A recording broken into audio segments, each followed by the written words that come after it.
ខ្ញុំ SM ស្វាគមន៍បុណ្យភ្ជុំខ្មែរផលិតកម្មនាងខ្ញុំ SM ស្វាគមន៍បុណ្យភ្ជុំខ្មែរជាបុណ្យដូនតាផ្សារភ្ជាប់ហូបហើយពលបុត្រខំថែជឿបាបនឹងបុណ្យ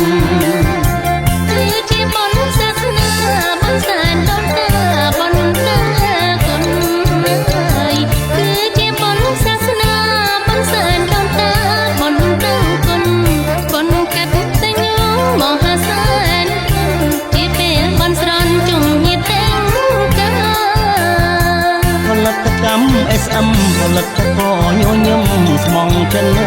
តាផលិតកម្ម SM ផលិតករញញឹមស្មងចិនតាជូនពរជាខ្មែររត់តែអង្គចាទោះនៅទីណានាក្នុងលោកហើយ សូមបង្គំដូនតាតូចធំសូមព្រោះណៃអើយSM សូមបង្គំដូនតាតូចធំសូមព្រោះណៃ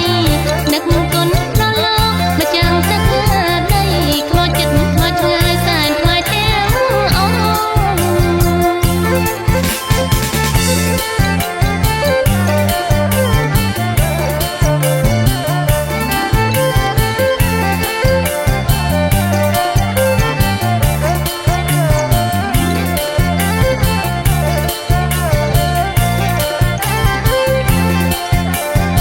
នំចេកនំជាលអនស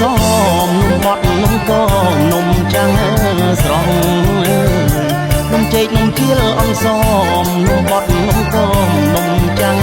ស្រង់នំមានសេតាចេកស្វាយទឹកដងរយដូងចំរង